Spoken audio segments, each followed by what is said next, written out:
What happens when a late-night host throws out the usual friendly questions and aims straight for the heart of controversy? What unfolds when years of bottled-up frustration over royal double standards erupt right in front of a live studio audience? Tonight was no ordinary night. We saw one of the most jaw-dropping moments in late-night TV history. Prince Harry, completely blindsided, walked into a storm of questions from Jimmy Fallon questions that peeled back every contradiction, half-truth and polished story Harry's been carefully constructing for years. This wasn't the usual celebrity banter. It was a brutal, calculated takedown, part ambush, part interrogation that left Harry visibly shaken, on the defensive, and ultimately storming off the set in a burst of anger that stripped away the public image he's tried so hard to maintain. But before we unpack what really happened, don't forget to subscribe and hit that notification bell. This is the kind of content that cuts through the noise. And drop a comment below, because after seeing this, you might start questioning everything you believed about the so-called People's Prince.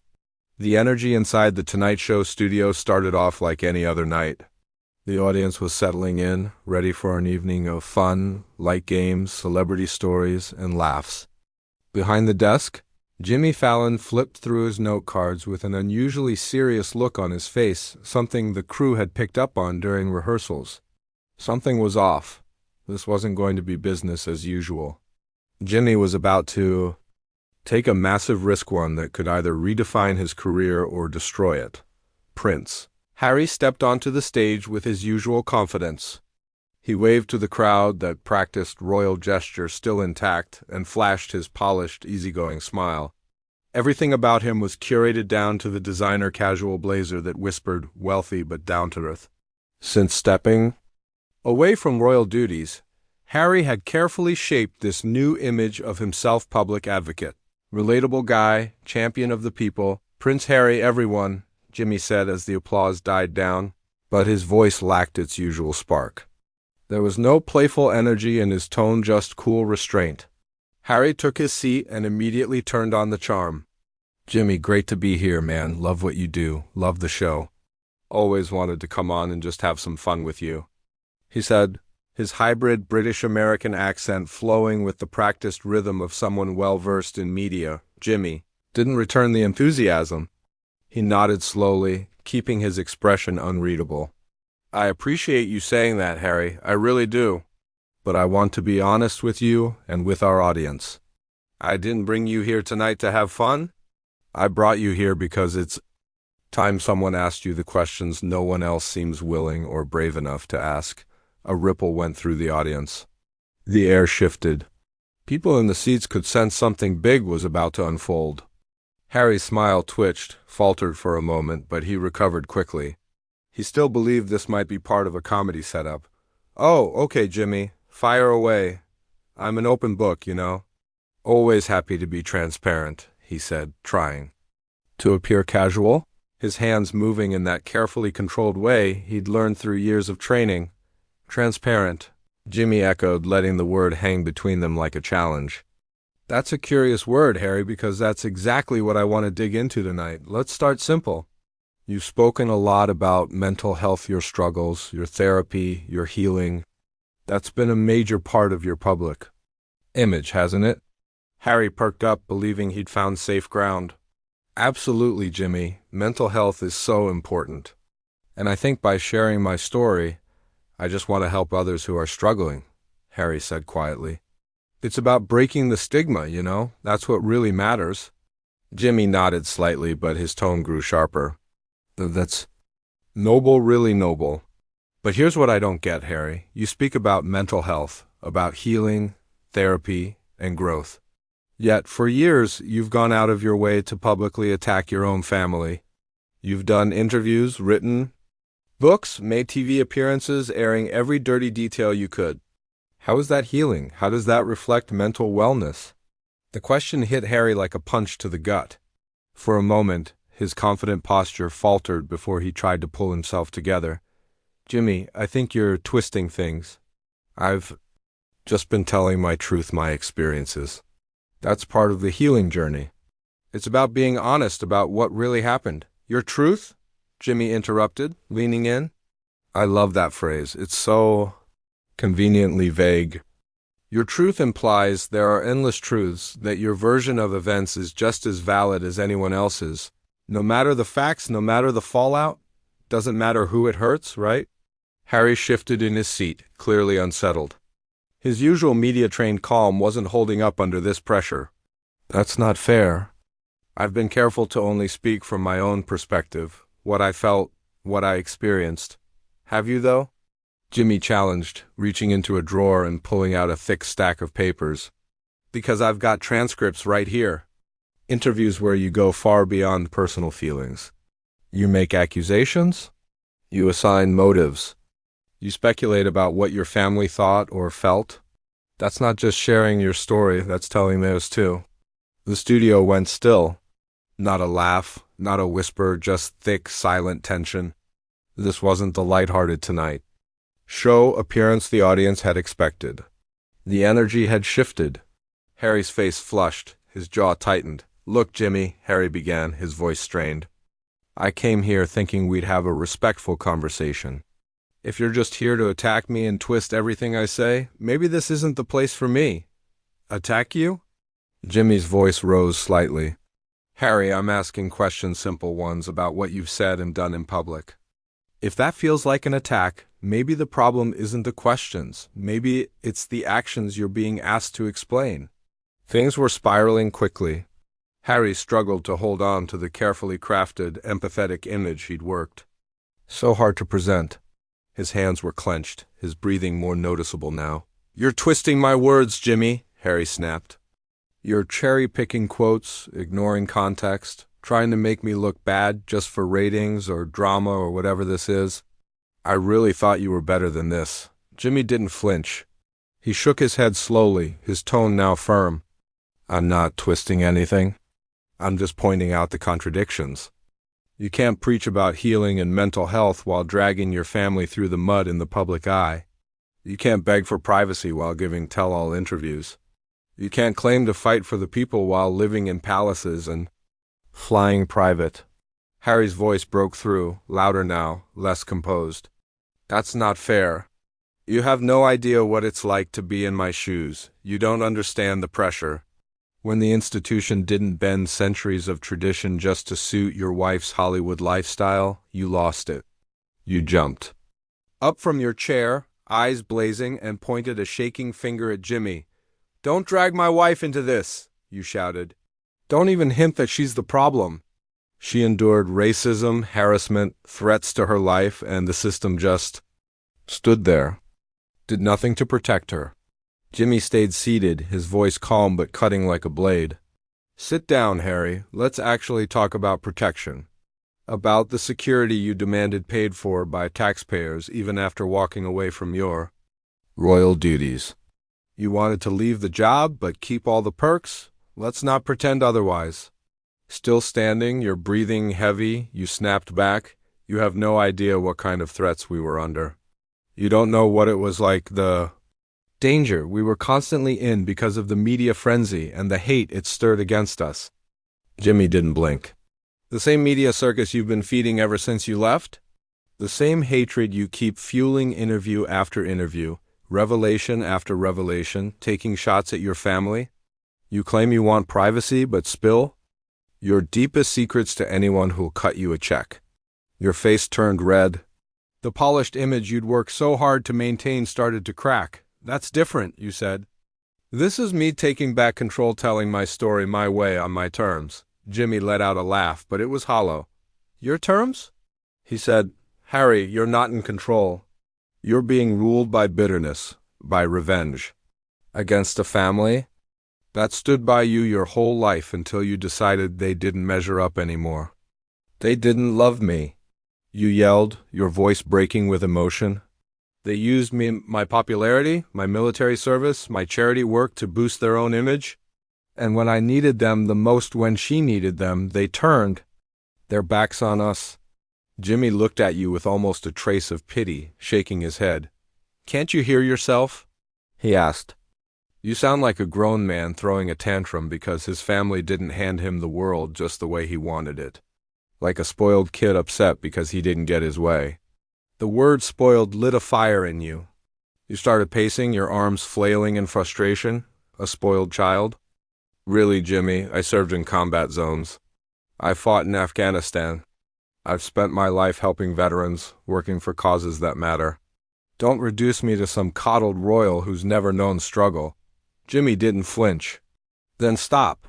Acting like one, he shot back. Stop pointing fingers at everyone but yourself. Stop hiding behind your trauma and your uniform every time someone calls out your hypocrisy or self-centeredness. You froze. Rage twisted across your face. Selfish? You think this is about me? You growled.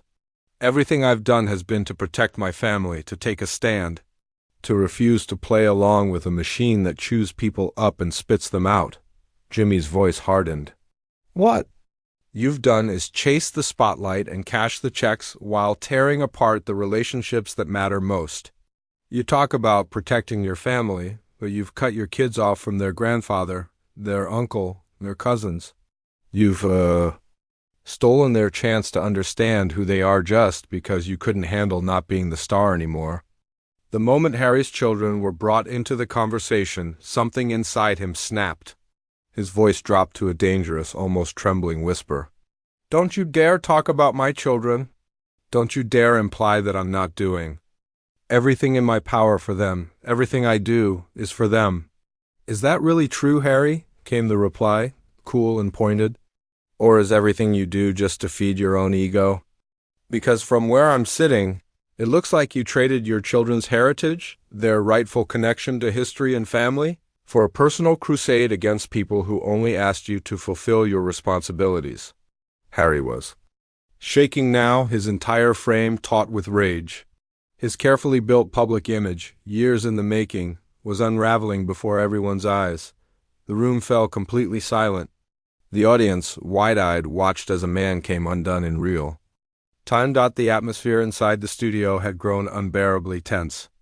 Harry stood visibly trembling, while Jimmy showed no sign of backing off. The silence in the room was deafening, filled with anticipation and disbelief. Then Jimmy leaned in, voice calm but piercing. Harry, I see this is upsetting you. But avoiding hard questions is exactly what we've come to expect from you. The moment something becomes uncomfortable, when things don't go your way, you walk away. You quit, you burn every bridge behind you, then act like someone else. Lit the fire. Harry's eyes darted around, searching, maybe for words, maybe for an escape. You don't have a clue what I've gone through, Jimmy, he snapped. You sit here, comfortable in your studio, telling jokes for a living, and you think you have the right to judge me? I'm not judging you, Jimmy said, steady and calm. I'm just holding up a mirror. And clearly you don't like what it's showing you. But the thing about mirrors is they don't lie. They reflect exactly what's there, whether we want to face it or not. Harry's fists clenched tight at his sides, his whole body tense with restrained fury. You want to know what I see? He hissed. I see a late-night host who forgot his role is to entertain, not to trap his guests with cheap shots. I see someone who's jealous of what I've built. That word, jealous, made Jimmy laugh aloud, genuinely amused. Jealous, Harry? Of what? Your public family drama? Your need for constant validation? The way you've alienated the people closest to you? I'm talking about influence, Harry shot back, his voice rising. My platform. My reach. I'm out there creating change, making a real difference, while you're stuck here recycling old comedy routines. I'm standing up for what really matters. Jimmy's face turned cold. A difference? He repeated. Harry, what real difference have you made since you stepped down? Aside from getting rich by airing your family's dirty laundry, what lasting, positive impact have you actually had? All we've seen is conflict, controversy, and chaos. Harry staggered slightly at the blow of those words. I've raised mental health awareness. I've championed veterans. I've used my voice to bring attention to important causes. Jimmy's reply was merciless. No, you've used important causes to keep your voice in the spotlight. There's a difference. When someone truly believes in a cause, they put the mission before themselves. But when the cause is just a way to stay relevant, they put themselves first. So, Harry, which one are you? For a brief second, Harry's face crumbled, pain flickering across his expression, before it hardened again into raw, unfiltered anger. How dare you question my dedication to the causes I believe in? Harry snapped. How dare you imply that I'm using veterans or mental health advocacy for personal gain? Jimmy didn't flinch.